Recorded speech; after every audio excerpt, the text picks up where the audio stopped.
Hello and welcome to another edition of Professor Speaks. My name is Alex Hernandez. This is Dr. Craig Stern. And this is officially 1 year since we released our first Professor Speaks, and it's episode 40, I believe. And today we're going to be talking about preventable hospital infections. There has been a rise in antibiotic infections in hospitals, and there was a video done by Vox where they looked into how hospitals manage antibiotic infections differently. And here to talk about this issue is Dr. Craig Stern. And in your opinion, are these infections preventable? If so, why do they happen so often? Yeah, that's a good question. And by the way, it is interesting that we've been doing this for a year. I wouldn't have thought so, but that's amazing. Yeah. And a tribute to the staff that's doing this, and to you. Good job, man. The issue is that all infections will never be preventable. However, we can limit the number of them. When Em and you brought that issue to me about what hospitals were doing, this was an issue that didn't have to deal with antibiotics and antibiotic resistance. It had to deal with the process and the procedure of dealing with central lines, which are the lines that you put in to a vein that goes directly through to the heart, etc. And how can you do that without introducing an infection? And there have been multiple hospitals that have done that. At base, no hospital wants to be the one that has more infections than another. I mean, that's just anti-medicine, it's anti-everything. Okay. But they talked about the process of what goes on and how you can identify what you need to do to further glove up, make sure that you aren't introducing any infective processes and the rest. But since we've dealt a lot with both policy and drugs, I'd like to take this to a little bit different process. And that is, yes, without doubt, hospitals want to control that. They can never entirely prevent it, but certainly they want to address the issue and decrease the total volume. But we also have the other problem that was not talked about, and that is antibiotic resistance is huge. It's continuing. And the question is, how do you address that? So I'd like to, if we could, try and take it on another tack, since the people on social networking have already addressed issues with regard to one hospital versus another and how people have addressed this kind of problem. Right. Okay. Okay. In that regard, we're dealing with a problem of antibiotic resistance that has now become legion, where people get infections. We have antibiotics that can't treat them because people have seen these antibiotics in the past. They're a major problem in hospitals. There is a program to stop them called antibiotic stewardship.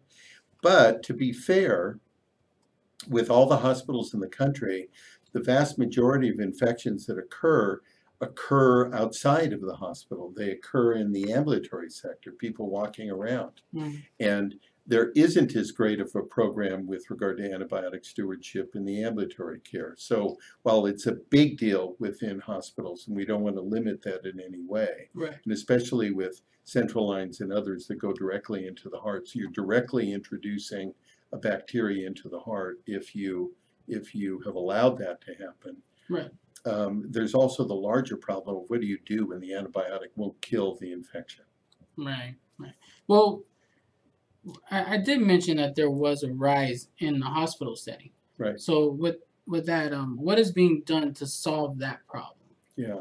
The problem with regard to infections and antibiotics is largely a man-made problem. We addressed it. We physicians, pharmacists, nurses, etc., introduced the problem. It's ours. We introduced it. And now we have to address it. And in a very simplistic way, the issue is the following. In order to treat something, typically you have to do a culture, you send it to the lab reviews the infection, identifies what it's sensitive to, gives you what's known as an antibiogram, and tells you what kind of bacteria it is and what kind of antibiotics will kill it. Right. However, most treatments these days are empiric, which means that based on a given site, you treat the site. And as a result of that, you treat a broad antibiotic to kill everything versus the one bacteria that you have that you could kill with a specific drug. Right. And so the real problem is this empiricism where we're trying to kill everything versus trying to kill the one bug that's there. Right. And that's where we get into trouble. That's where we've gotten the antibiotic resistance. That's what we're trying to address. So it's safe to say that with the rise in infections, it's partly due to antibiotic resistance and some you can't prevent, but maybe could have prevented. It's hard to say exactly. There is a mixture of that. There is Yeah. a mixture of that. Well, what can patients do? Or, well, actually, in a better sense, what can physicians and pharmacists do to help prevent this? Yeah, starting in hospitals, Mhm. the issue was to deal with what's known as an antibiotic stewardship program, which said that, Mhm. one, there's a lot of research that's already been done in a facility. It's different across the facility. It's different across the location in the facility, whether it's the intensive care unit or on the general ward. What are the infections? What are the bacteria? And what's the major diagnosis? Given that physicians and pharmacists are working to try and identify to physicians not to use the broad spectrum antibiotic to try and kill everything, but rather try and deal with the infection that's in front of you and Mhm. try and kill that. Mhm.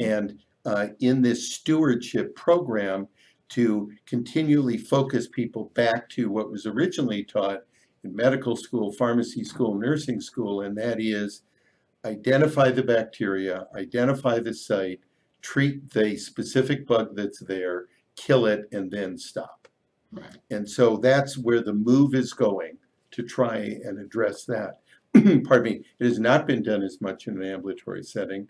We have published in that regard, and we do have a paper out on antibiotic stewardship, and I believe that Em will add that as a link to this at the bottom, so if people are interested.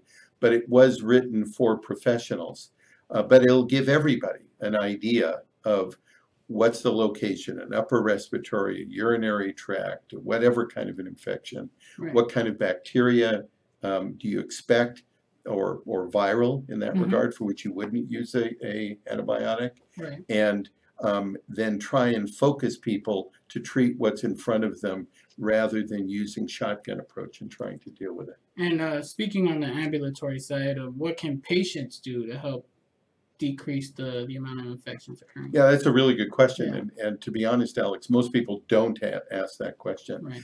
Patients can't stop the infection other than trying to do preventable things like good hygiene, Mhm. things like that. So first is good hygiene, washing yourself where you can in order to try and prevent it. If you have a respiratory problem, trying to make sure that you keep your lungs clear with deep breathing, with issues with regard to some breathing devices so that you stay clear. But if you don't, you have to address whatever devices are necessary.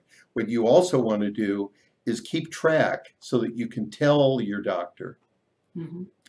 what kind of infections have you had? What kind of antibiotics were used? And finally, did they work? Did it take one course of therapy? Did it take 2 courses of therapy? Did they have to change antibiotics because one didn't work?